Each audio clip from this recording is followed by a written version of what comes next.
fiel e amado irmão, que é um de vocês.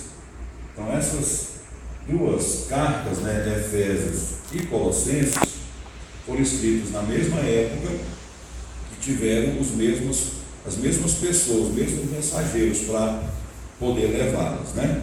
Que foi Tíquico junto com Onésimo. Temos que lembrar que Onésimo é aquele escravo que fugiu de Filemon, e Paulo escreveu a carta para Filemon, lá na região de Colossos, né? A igreja colossense funcionava na casa de Filemon. Por isso que a gente aprendeu na terça-feira passada, primeiro sobre Filemon, a carta de Paulo a Filemon, porque Onésimo foi o responsável em levar a carta, né? Tanto a carta a Filemon, quanto também as cartas aos Efésios e aos Colossenses. Bom, quando está escrita, estavam com Paulo. Então, quando Paulo escreveu Efésios e também Colossenses, estava junto com ele lá na prisão em Roma alguns auxiliares, né? Dentre eles Aristarco, conforme a gente vê lá em Atos capítulo 20, versículo 4, ele era um delegado, né? Um representante de Jerusalém. Estava com ele também Epáfras, que era um homem, um cristão da Ásia, né? Um asiático. Lucas, o médico companheiro inseparável de Paulo, e Demas. Esse Demas posteriormente apostatou-se, né? Mas nessa época aqui ele era companheiro de Paulo.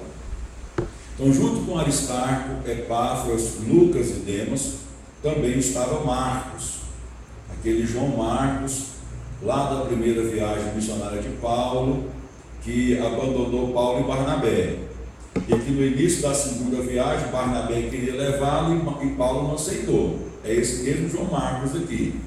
Só que nessa época aqui ele já tinha se tornado um homem de grande importância, um obreiro, né? Um obreiro respeitável, honroso, e nessa época ele estava lá junto com Paulo na prisão, fazendo companhia a Paulo naquela prisão lá em Roma. Marcos, ele planejava uma viagem para a Ásia, por isso Paulo recomendou Marcos para a igreja de Colossos. Colossenses capítulo 4, versículo 10, está escrito: Aristarco, meu companheiro de prisão, envia-lhe saudações, bem como Marcos, primo de Barnabé. Vocês receberem instruções a respeito de Marcos, se ele for visitá-los, recebam. Paulo está aqui recomendando Marcos à igreja de Colossos.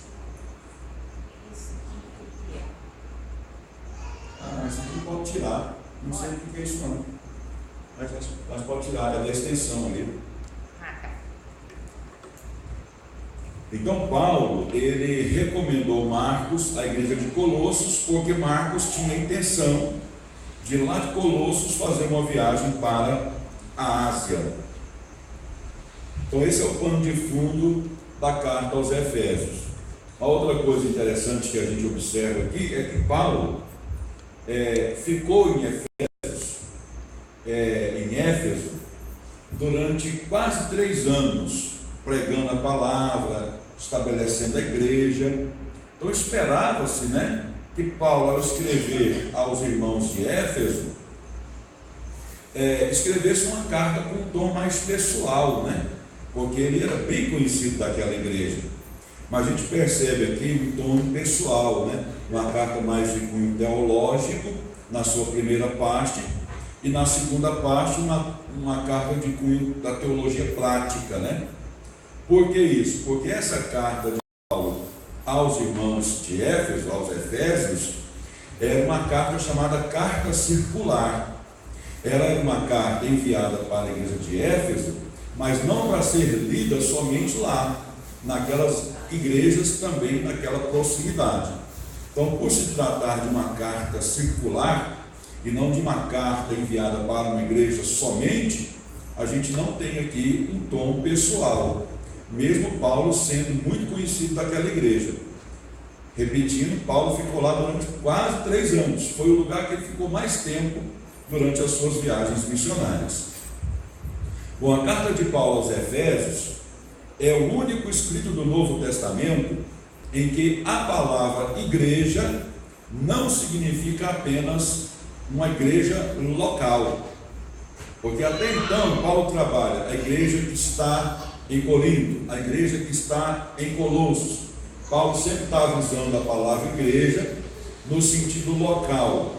Aqui em Éfeso, aos Efésios, né, nessa carta, Paulo usa a palavra igreja no sentido universal, né, no sentido mais amplo, no sentido em que ela é um organismo vivo que não está somente numa localidade, mas ela ultrapassa esses limites.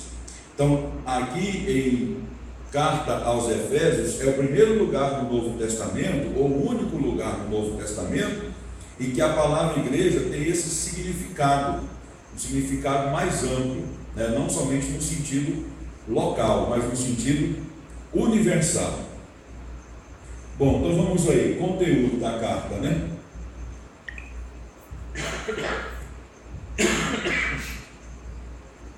O tema da igreja ressoa em Efésios, como eu já falei.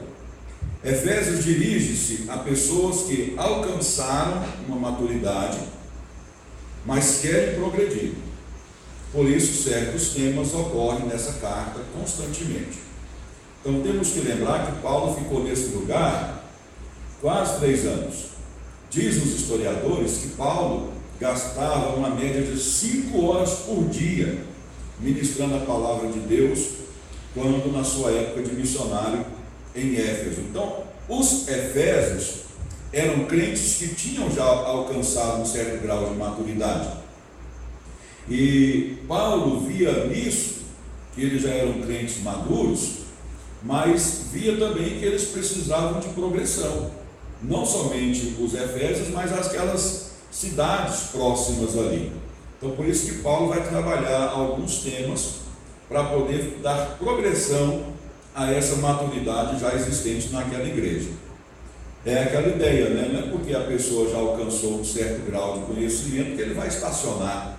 Por exemplo, alguém que se forma, alguém que se gradua, alcança uma formação superior, se ele cruzar os braços e não continuar estudando, não continuar evoluindo, ele para no tempo. E profissionalmente ele está lascado, não é? Então, assim também é na vida cristã. Não é porque a pessoa já alcançou um certo grau de maturidade, já alcançou um certo grau de conhecimento, ele vai parar no tempo, não é? Ele tem que continuar avançando. É o que acontece aqui na carta de Paulo aos Efésios. Ele está falando para crentes maduros, mas que precisam, como todos os demais crentes, progredir.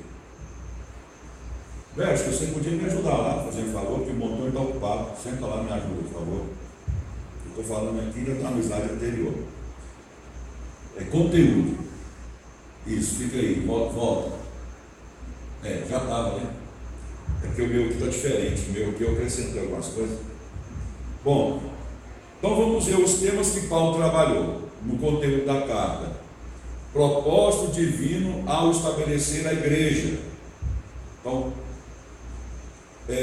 vamos observar aqui, dentro desses textos que a gente tem lá, capítulo 1, versículo 4, 5, 9, 11, 13, 20, capítulo 2, versículo 4, 6 e diante, o seguinte, vou ler alguns trechos aqui, não coloquei tudo porque não caberia.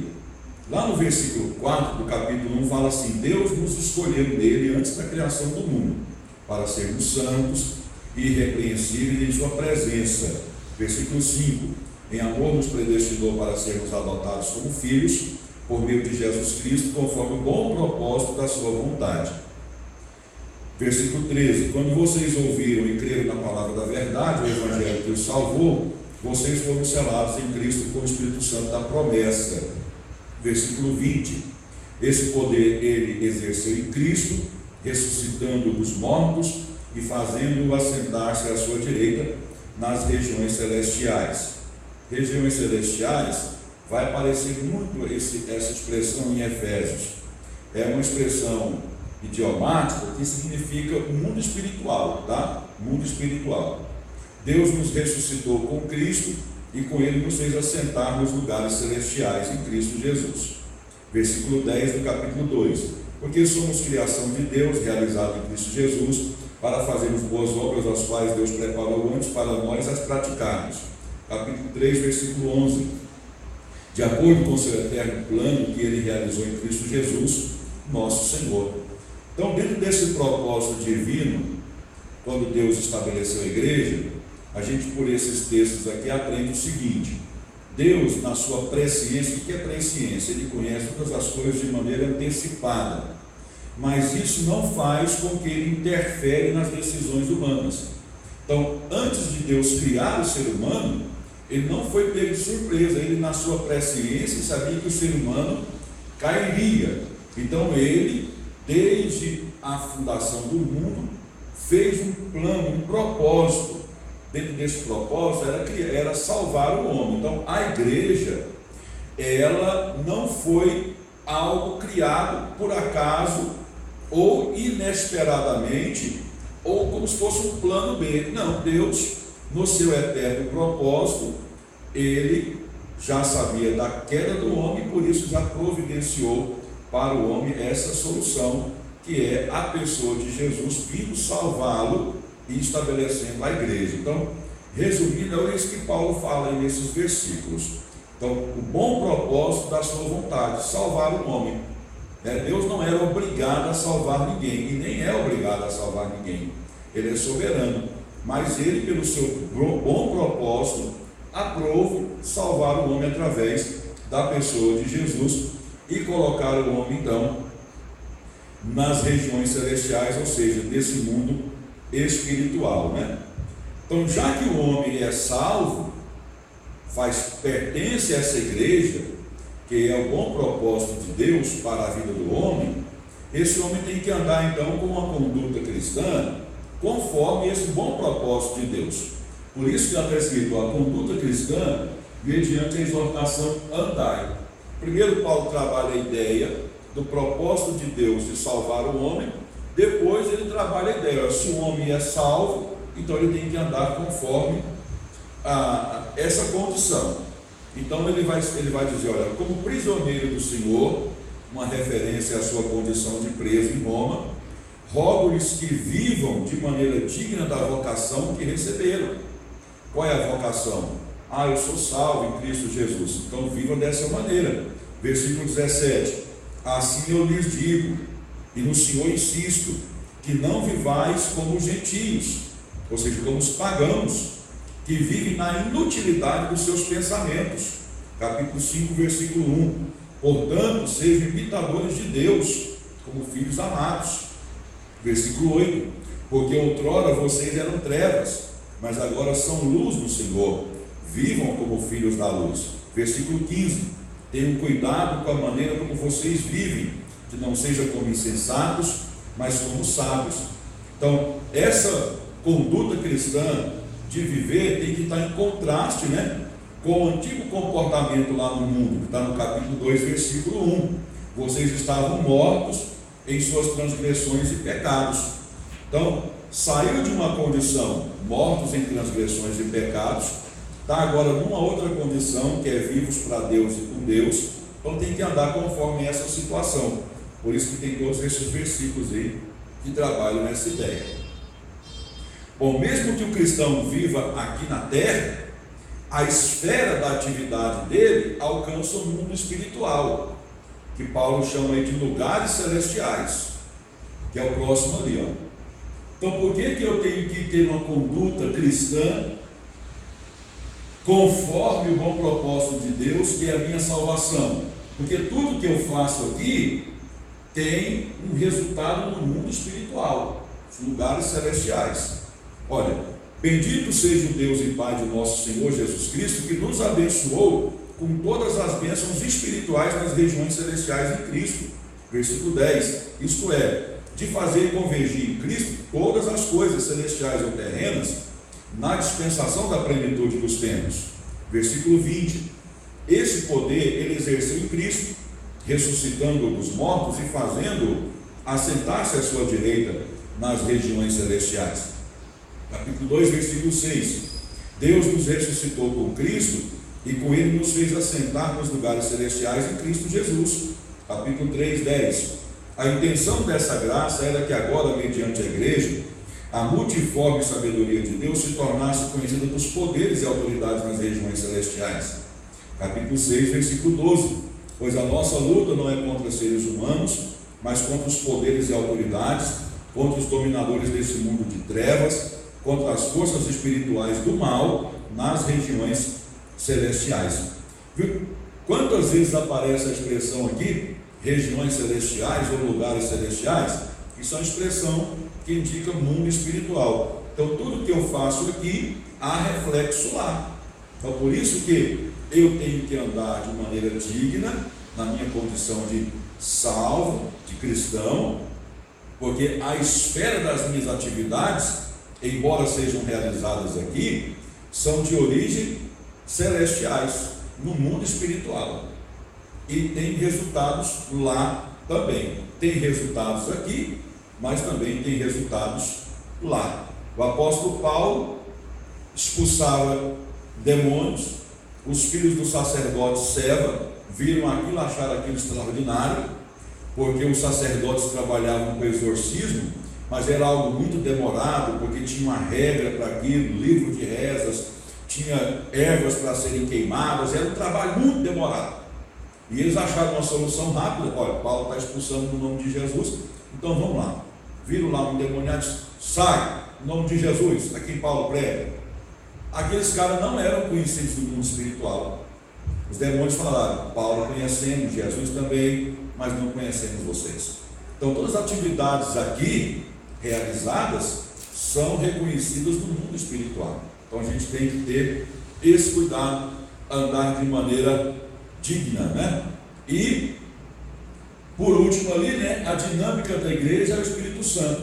Como que vai ser possível realizar as atividades aqui, mesmo sendo cheio de falhas, e para que tenha um resultado maravilhoso nas regiões celestiais? Eu tenho que confiar no Espírito Santo, deixar a minha vida ser dominada por Ele.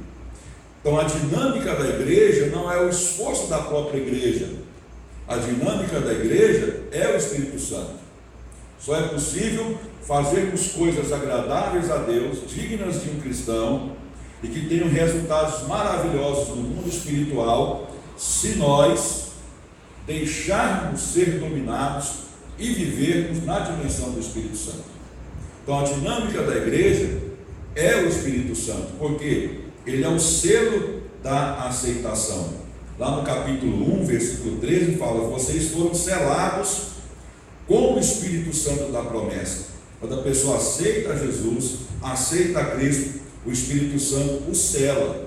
O selo naquela época tinha algumas ideias, né? Tinha a ideia de propriedade, tinha a ideia de que aquela carta selada teria o destino certo. Então nós, quando fomos selados, isso dá a ideia de propriedade de Deus, dá a ideia de que nós temos um destino, né, certo. Então o Espírito Santo é o responsável em colocar essa marca, esse selo em todo aquele que aceita Jesus. Ele é o meio de acesso a Deus. Diz o versículo 18 do capítulo 2: pois por meio dele, do Espírito Santo, tanto nós como vocês temos acesso ao Pai. Então nós temos acesso ao Pai por um só Espírito. A fonte da verdade revelada. Capítulo 3, versículo 5: esse mistério não foi dado a conhecer aos homens de outras gerações, mas agora foi revelado pelo Espírito aos santos apóstolos e profetas de Deus. Aqui está falando sobre a participação dos gentios na salvação. O Espírito Santo, ele revelou isso aos apóstolos, aos profetas, que era da vontade de Deus, desde as épocas antigas, que os gentios fossem alcançados. O Espírito Santo é o segredo do poder. Diz o capítulo 3, versículo 16: oro para que, com as suas gloriosas riquezas, ele os fortaleça no íntimo do seu ser com poder, por meio do Espírito Santo, ou por meio do seu Espírito.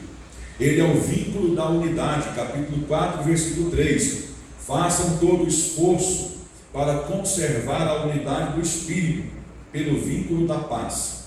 Ele é o mentor do pensamento e da fala. Capítulo 4, versículo 30. Não entristeça o Espírito Santo de Deus, com o qual vocês foram selados para o dia da redenção. Ele é o estímulo da alegria. Capítulo 5, versículo 18. Não se embriaguem com vinho, que leva à libertinagem, mas deixem-se encher pelo Espírito. E ele é a armadura do conflito. Capítulo 6, versículo 17. Usem o capacete da salvação e a espada do Espírito, que é a palavra de Deus. Então toda a dinâmica da igreja é realizada pelo Espírito, porque ele é o selo, ele é o meio de acesso a Deus, ele é a fonte da verdade, ele é o segredo do poder, ele é o vínculo da unidade, ele é o mentor do pensamento e da fala, ele é o estímulo da alegria e ele é a armadura do conflito. Então, a igreja não faz nada.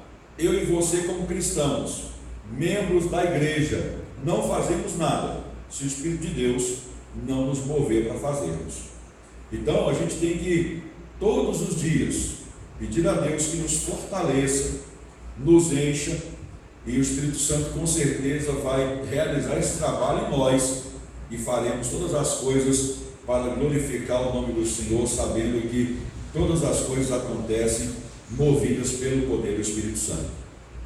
Bom, então vamos aí para o esboço ou o esquema da carta. Então, como que a carta aos Efésios ela é trabalhada no seu conteúdo?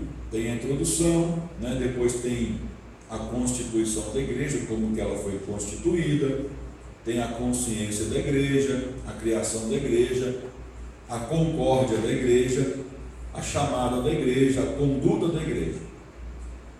Todos os assuntos da carta de Paulo aos Efésios envolvem a igreja. Lembrando, esse termo igreja aqui na carta aos Efésios não está limitada à questão da igreja local lá de Éfeso. Aqui trabalha a igreja como um todo, em toda e qualquer localidade, em qualquer época. Então, tudo que fala e tudo que está escrito aqui na carta de Paulo aos Efésios é regulador para todas as igrejas e em todas as épocas. Paulo não trabalha aqui questões locais com soluções locais. A carta aos Efésios é reguladora, é normativa para todas as igrejas em qualquer época, em qualquer local. Diferentemente da linha de interpretação que a gente dá, por exemplo, a carta aos Coríntios, que é uma carta claramente escrita para uma igreja local, para resolver problemas locais, cujas soluções ali apresentadas nem sempre servem para as igrejas de outras épocas e de outras localidades, que trabalham muito a questão cultural e local. Já aqui na carta aos Efésios, não. É totalmente diferente, porque Paulo trabalha uma linha mais ampla, trabalha a questão da igreja no seu sentido universal e não local. Bom, então a gente tem aqui o tema principal da carta aos Efésios é a epístola da igreja. Paulo vai trabalhar muito, esse termo igreja nesse sentido que eu já disse, esse sentido amplo. Na introdução, Paulo faz as suas saudações iniciais, se apresenta, e no próximo assunto a gente tem aí a constituição da igreja, que vai do versículo 3 até o versículo 14 do capítulo 1. Como que a igreja foi constituída? Ela foi constituída pelo Pai, no Filho, mediante o Espírito Santo. Então a gente leu aqueles versículos iniciais lá da carta, no versículo 3, que fala: bendito seja o Deus e Pai de nosso Senhor Jesus Cristo, que nos abençoou com todas as bênçãos espirituais nas regiões celestiais, ou seja, no mundo espiritual em Cristo. Então, a igreja faz parte do bom propósito de Deus Pai desde antes da fundação do mundo. E a igreja foi constituída no Filho, o propósito do Pai, mas através da morte sacrificial de Cristo Jesus. E o Espírito Santo é o responsável em convencer o homem da justiça, do pecado e do juízo, e trabalhar na vida daqueles também já convencidos por ele mesmo, pelo Espírito Santo. Então, a constituição da igreja, ela parte da divindade. Ela é pelo Pai, no Filho, mediante o Espírito Santo. Então, é uma ação que nasce primeiro da divindade. Agora, cabe ao homem aceitar esse plano de Deus para a sua vida. Mas toda a ação primeira, toda a atitude é tomada pela divindade, pelo Pai, no Filho e mediante o Espírito Santo. Então, esses primeiros versículos trabalham essa ideia da constituição da igreja. Então, a igreja tem que ter essa consciência, que a igreja foi constituída pela divindade. Então, a outra coisa que Paulo trabalha aí é a questão da consciência da igreja, da vocação da igreja. Ele fala lá no versículo 15: por essa razão, desde que ouvi falar da fé que vocês têm no Senhor Jesus e do amor que demonstram para com todos os santos, não deixo de dar graça por vocês, mencionando-os em minhas orações. Peço que o Deus de nosso Senhor Jesus Cristo, glorioso Pai, lhes dê o espírito de sabedoria e de revelação no pleno conhecimento dele. Ou seja, a igreja tem que ter essa consciência de que quem constituiu a igreja foi a divindade, e ela tem que viver conforme a sua vocação, tem que ter essa esperança na vocação pela qual ela foi chamada. A consciência da igreja também implica, a questão da herança dos santos. Paulo fala: oro também para que os olhos do coração, ou seja, a mente, o entendimento de vocês sejam iluminados, a fim de que vocês conheçam a esperança para a qual ele os chamou, as riquezas da gloriosa herança dele, dos santos,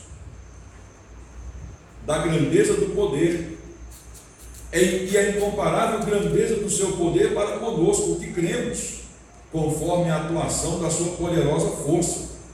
Esse poder ele exerceu em Cristo, ressuscitando dos mortos e fazendo-o assentar-se à sua direita nas regiões celestiais, muito acima de todo governo e autoridade, poder e domínio, e de todo nome que se possa mencionar, não apenas nesta era, mas também na que há de vir.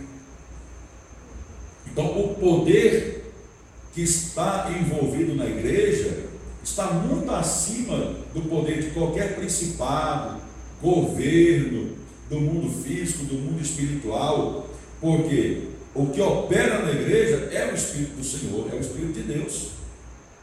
Então Paulo ora para que os crentes tenham essa consciência, que eles têm uma vocação, que eles têm uma herança, que tem um poder que exerce sobre eles, e que a direção da igreja está na pessoa de Cristo Jesus, conforme o versículo 22 e o versículo 23 aí. Sim.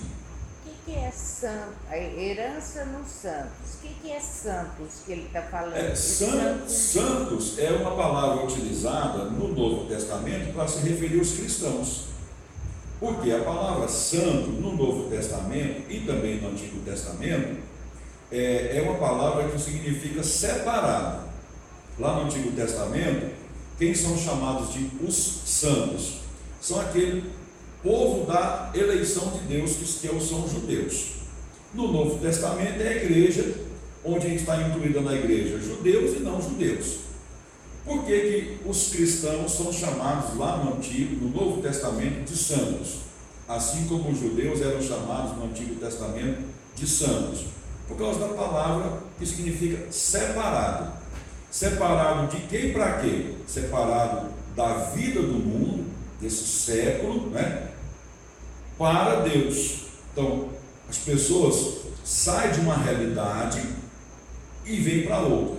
Sai de uma realidade ruim, de uma vida promíscua e tal, e vem para essa vida, que é uma vida santa, uma vida separada para Deus e para os propósitos de Deus. Então, santos no Novo Testamento é um sinônimo para cristãos, mas é uma ênfase para dizer para eles: olha, vocês saíram de uma condição, vocês estavam lá no paganismo, servindo a vários deuses, praticando várias coisas vergonhosas, Agora vocês estão agora numa outra condição.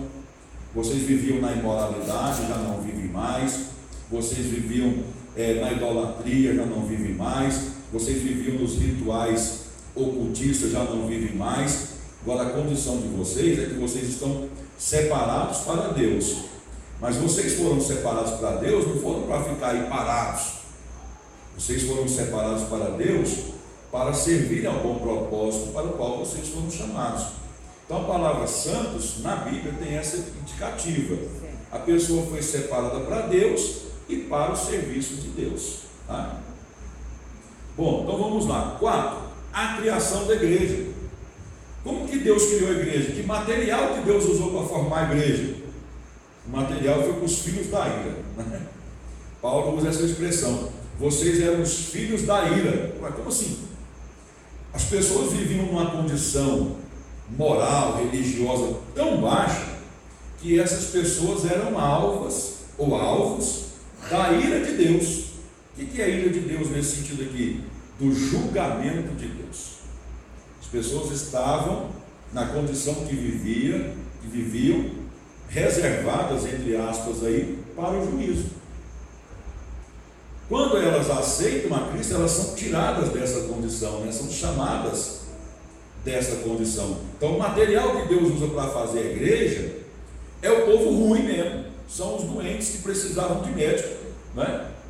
Então às vezes as pessoas, quando a gente, aquele cara aprontou tanto, então está aí falando até crente que é salvo, mas Deus usou foi esse material mesmo para fazer a igreja, né? O próprio Jesus falou: olha, eu não vim para aqueles que estão sadios. Os sadios não precisam de médico, eu vim para os que estão enfermos, eles sim precisam de médico, né? Então a pessoa está doente, reconhece a sua condição de doente e tem diante de si um remédio. Se ele beber aquele remédio, ele vai ficar sadio. Aqui é a mesma coisa, né? Então qual foi o meio? A graça, um favor que essa turma aqui chamada de filhos da ira não merecia, mas Deus, por causa do seu grande amor, revelou a sua graça, o seu favor imerecido para essas pessoas. Qual foi o propósito disso? Tirar essas pessoas, esses filhos da ira, né, esse jargão de filhos da ira, para indicar que eles viviam em péssimas obras, para que eles em Cristo, na condição de salvo, realizem agora obras que os dignifiquem, boas obras. Agora a gente tem uma outra coisa interessante aqui, né?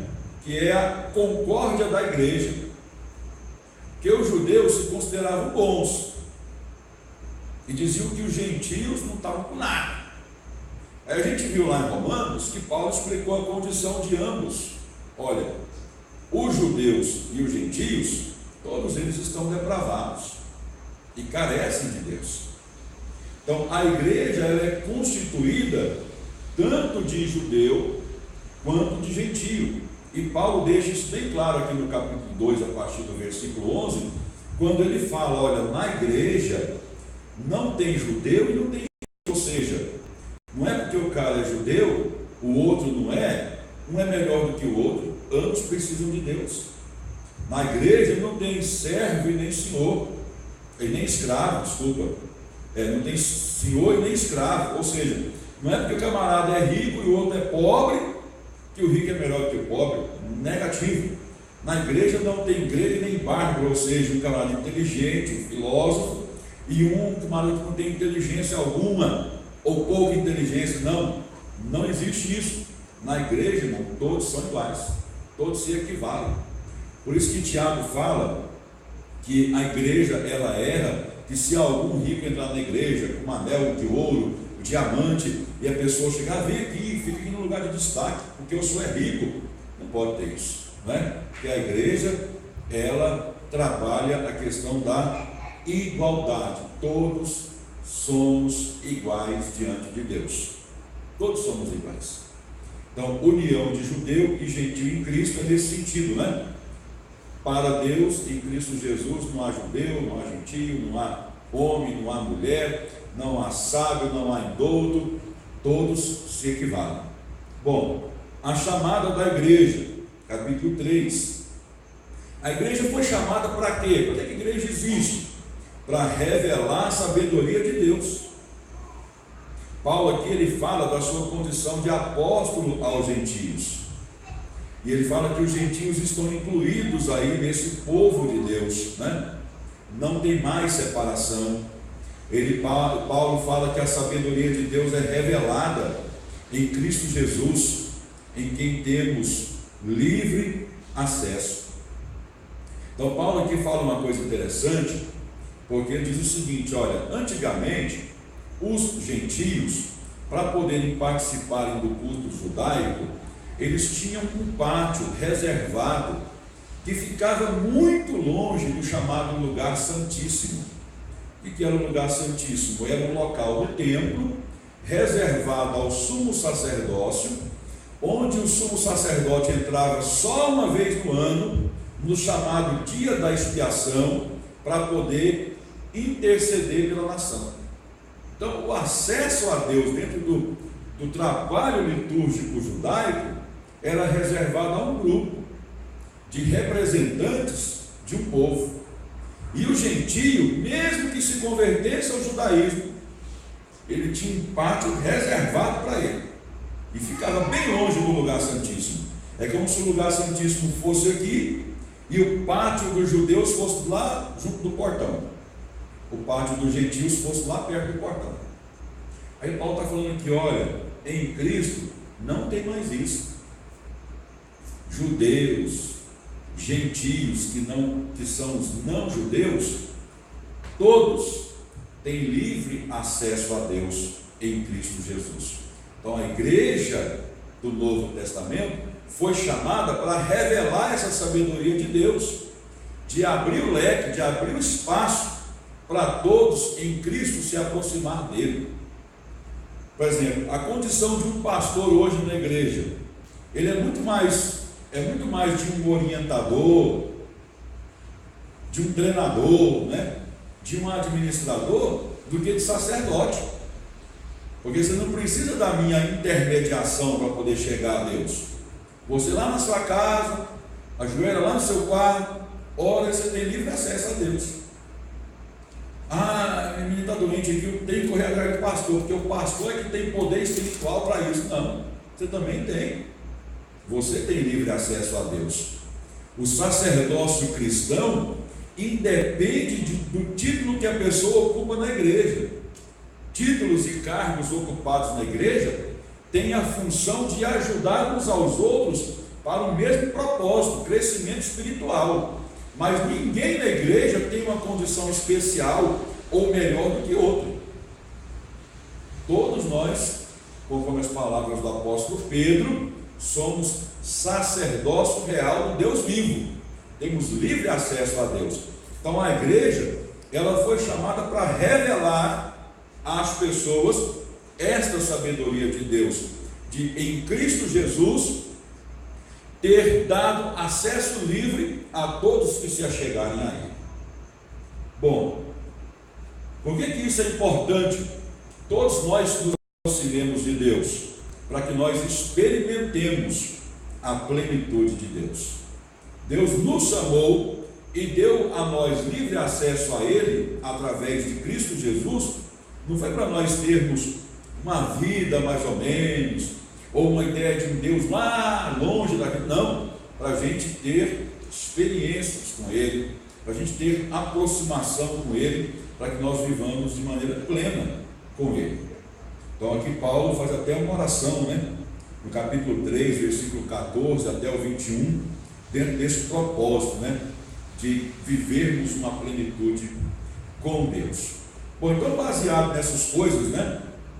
A igreja é criada, a igreja não tem mais separação de judeu com gentio, de sábio com douto, de mulher com homem, todos são iguais. A igreja foi chamada para revelar essa sabedoria de Deus, para experimentar a plenitude de Deus.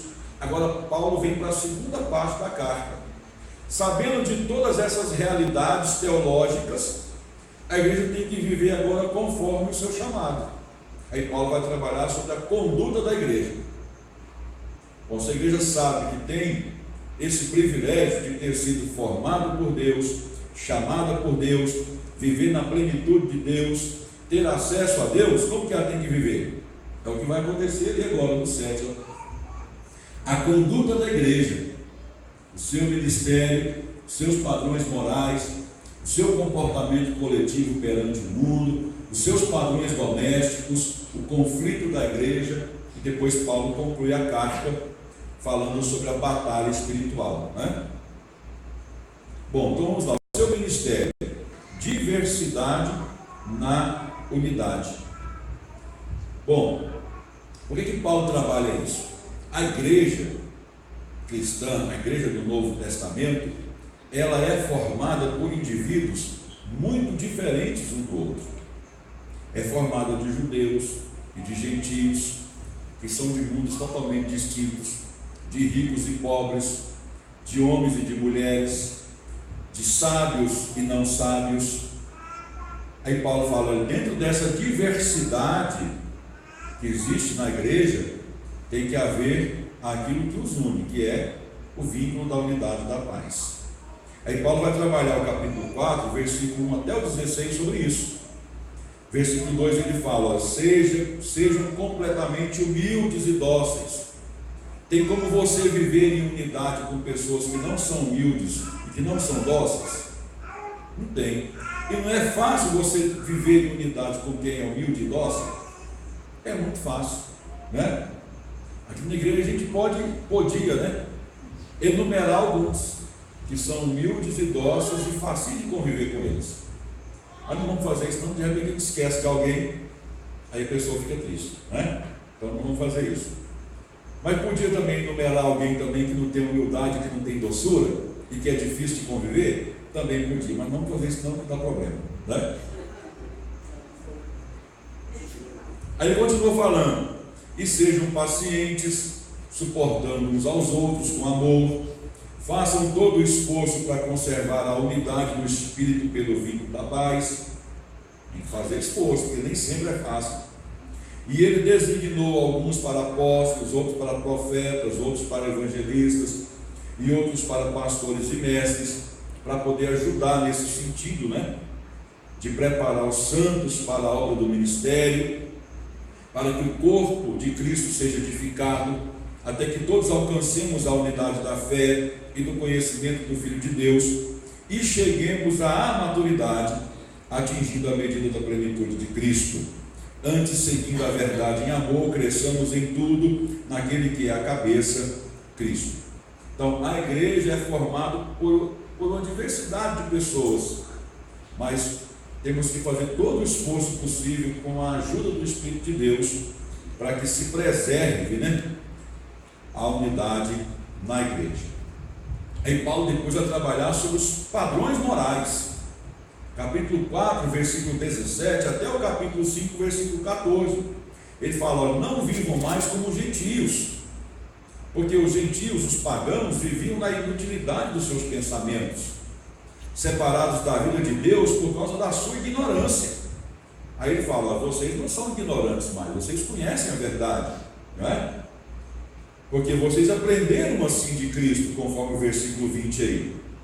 Vocês foram ensinados a despir-se do velho homem, a serem renovados no modo de pensar e a vestir-se do novo homem. Versículo 25, vocês devem abandonar a mentira.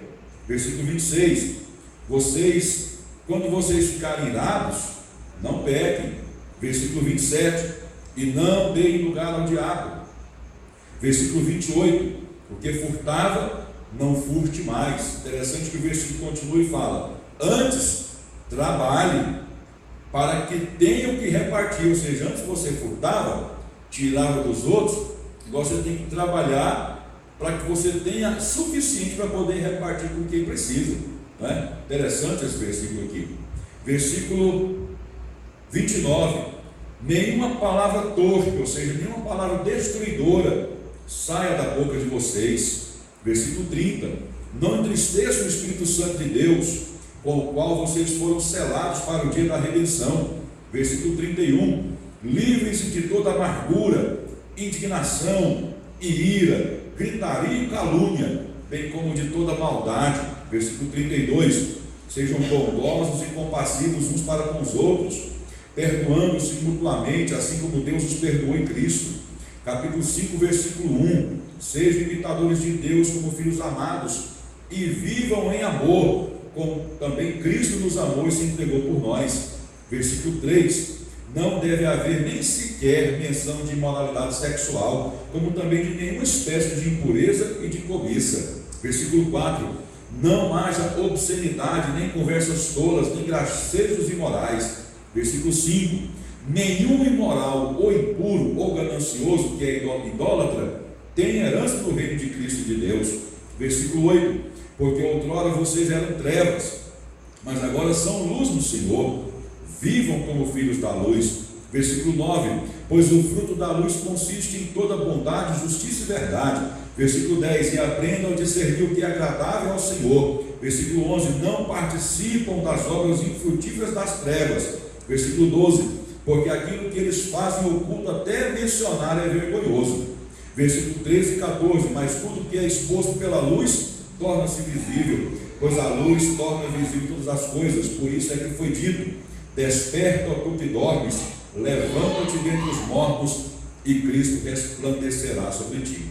Então Paulo aqui está fazendo uma comparação do comportamento do mundo pagão com o comportamento do mundo cristão. Então veja que tem uma diferença muito grande. Então aqueles cristãos que têm se comportado como o mundo se comporta, é porque não estão vivendo na luz do Senhor, não estão experimentando de fato uma mudança. Às vezes estão na igreja por conveniência, por algum motivo, né? Mas de fato ainda não vivem como filhos da luz. E conforme esse texto aqui, os filhos da luz têm um comportamento diferente dos filhos das trevas. Está claro aqui, né? Está muito claro. Então olha só, vamos ver aqui agora o comportamento coletivo perante o mundo, né? Capítulo 5, versículo 15 até o 21. Não seja como os insensatos, mas como os sábios, porque os dias são maus. Portanto, não sejam insensatos, mas procurem compreender qual é a vontade do Senhor. Não se embriaguem com vinho, porque o vinho leva à libertinagem, mas deixem-se encher pelo Espírito, falando entre si com salmos, hinos e cânticos espirituais, cantando e louvando de coração o Senhor, dando graças constantemente a Deus Pai por todas as coisas, em nome de nosso Senhor Jesus Cristo. Sujeitem-se uns aos outros por temor a Cristo.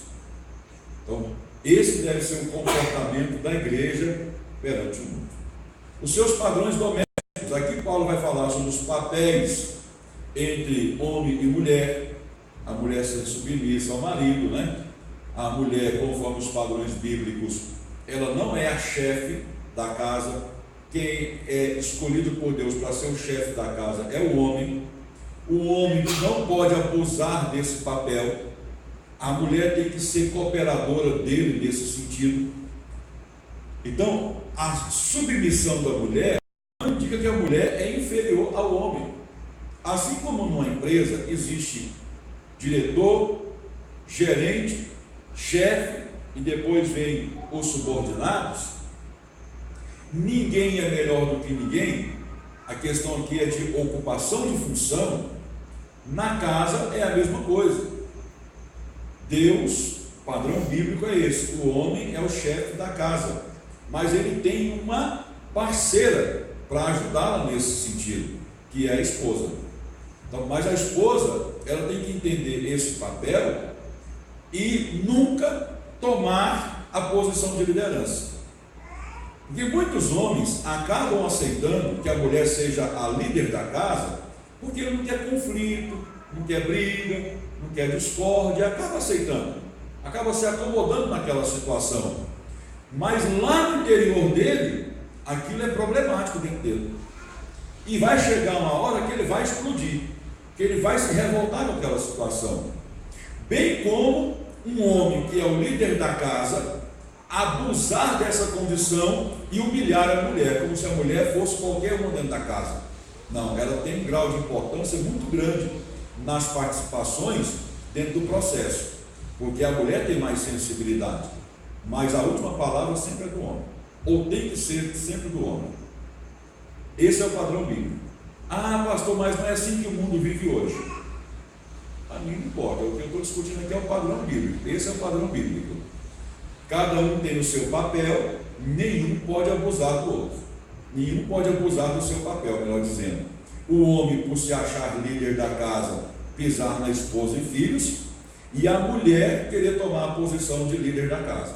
Vai dar problema. É só vocês irem para o campo da observação e vocês lembrarem de alguns casais que vocês conhecem e o casamento acabou por causa disso.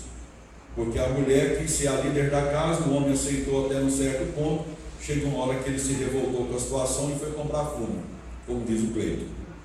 Vou lhe comprar fumo, mulher. Nunca mais voltou. Esqueça o provérbio lá do Piauí.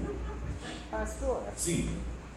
baseado em que Paulo tirou esse contexto de ser o homem, o chefe da casa, que Jesus, ele não fez nenhuma orientação nesse sentido. Ele falou, o que ele deixou falar foi para o ser humano, independente de sexo, né? Aí, baseado em quê? Nos princípios judaicos ou no princípio das orientações de Jesus? Baseado nos dois princípios. Porque temos que lembrar que Jesus também foi um cristão, Jesus também foi um judeu. E ele viveu nos moldes de uma família judaica, respeitando esses princípios. Tanto é que, mesmo ele sendo Deus, ele seguiu todos os padrões de uma criança normal e se sujeitou ao trabalho, um trabalho pesado, que era o trabalho da carpintaria, porque assim o pai exigia que fosse, que os filhos aprendessem a sua profissão. Então, os padrões bíblicos, eles seguem um padrão que vem desde o começo até o final da Bíblia. O padrão do homem ser o líder da casa não é um padrão que está somente no Novo Testamento, ele também está em toda a Bíblia, inclusive no Antigo. Mesmo que seja um padrão judaico, é um padrão bíblico, porque ele é repetido no Novo Testamento. Alguns padrões que não servem para a igreja são destacados no Novo Testamento como desnecessários, mas os padrões para a igreja cristã que são necessários são repetidos, inclusive a questão da família. E Paulo trata isso aqui com muita tranquilidade. O líder da casa é o homem. A mulher tem que respeitar essa posição. O homem não pode abusar desse papel. Tanto é que Paulo dá um mandamento para que o homem ame a mulher. E não dá esse mandamento para a mulher. Mulher, ame o seu marido, mas manda o marido amar a sua mulher. Por quê? Por causa desse problema do abuso de papéis. O homem, para não abusar do seu papel, ele tem que exercer esse amor pela esposa. Exercendo esse amor pela esposa, ele não vai abusar desse papel. Isso é muito fácil da gente observar dentro do conceito familiar. Algumas pessoas, dentro da ala feminista, ficam muito nervosas quando tocam nesse assunto. Mas é só observar a família hoje. Depois que a mulher foi para o mercado de trabalho, e muitas delas passaram a ganhar mais do que o homem, e por isso acharam o direito de mandar na casa, os casamentos estão acabando. Estão acabando. Né? Tem problema da mulher trabalhar? Depende. Como que ela reage diante do salário que ela recebe e diante do trabalho que ela exerce. Se ela abandona a casa, se ela abandona os filhos, se ela abandona tudo, em detrimento do trabalho, e a vida dela gira em torno do trabalho, isso é problema. Agora, se ela trabalha com a finalidade de ajudar a família a ser bem sucedida, e a atenção para o marido e para os filhos permanece, amém, é bênção. Mas muitos casamentos estão acabando por causa dessa inversão de papéis. Essa inversão de papéis é problema. Quando a gente toca nesse assunto, eu já celebrei muitos casamentos na minha vida, mais de 40. Se a gente mexe nesse assunto, você percebe assim na cara dos convidados, assim, que as mulheres revoltadas. Eu celebrei um casamento esses dias para trás, quando eu saí do altar, a mulher quis me bater. Gostei muito da sua celebração, mas eu odiei aquilo que você falou, que a mulher é submissa. Fazer o quê? Está na Bíblia, tem que pregar o que está na Bíblia, né? Ela ficou muito nervosa. Mas o que é ser submissa? É ser escrava do marido? Não ter voz ativa, o marido bater o pé e falar: quem manda aqui é eu, cala a boca porque eu que mando? Isso é abuso de papel. Deus não agrada disso. Isso aí já chama machismo, autoritarismo. Deus não está nisso. Deus não agrada disso. Ser o líder da casa é também ter a humildade de ouvir e reconhecer que está errado. Não é assim que você faz na empresa? Você tem um projeto, está todo mundo falando assim que você está errado, mas eu sou o chefe e vou fazer. Aí você quebra a cara. Abuso da autoridade. Deus também não está nisso. Ser líder é uma coisa, abusar da liderança já é outra coisa. Viu? Mulher, você é submissa, mas você não é empregada do seu marido e você também não é escrava dele. Você pode sim dar a sua opinião com respeito, com delicadeza, pode sim dar a sua opinião, tá? Deus abençoe os irmãos, não fica nervosa comigo não, e os homens que estão abusando desse papel também, conserta, viu? Em nome de Jesus. Você me desculpa, mas isso daí eu acho que é uma transferência do judaísmo na realidade, né? Algumas coisas do judaísmo estão no Novo Testamento, com orientações apostólicas, então faz parte do cristianismo. Essa é uma das coisas. Embora que a mulherada fica muito nervosa, mas é bíblico, é do Novo Testamento, mesmo que tenha sido herdado do judaísmo, é do Novo Testamento, é cristão, é um padrão para a gente seguir. E eu procurei muito pela observação. De uns anos para cá, onde as pessoas deixaram esse princípio, a família virou bagunça. Os casamentos idem. Bom, então vamos lá.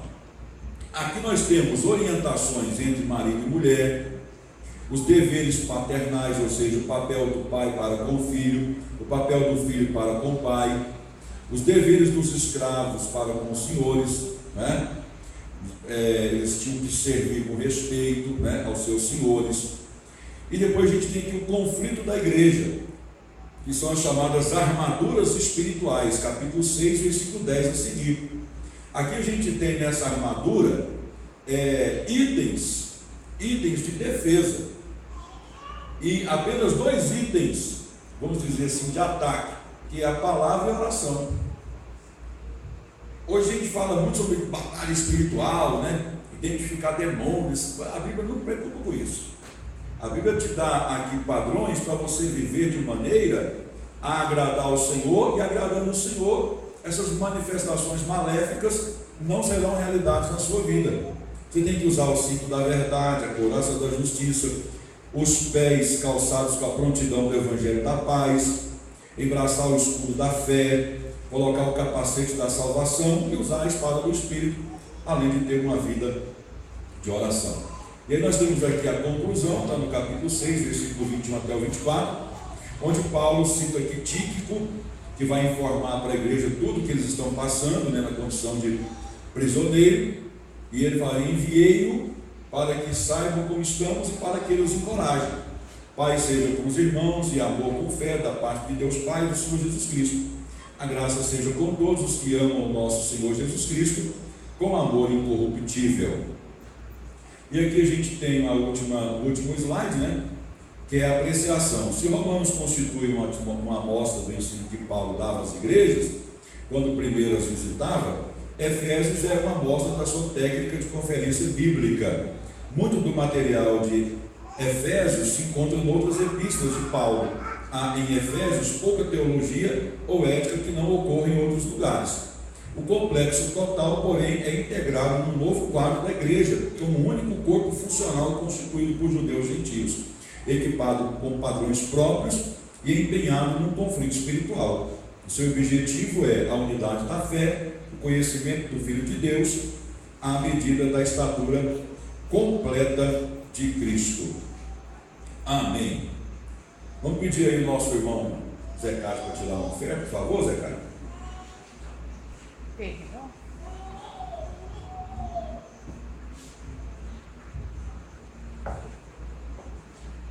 Seu.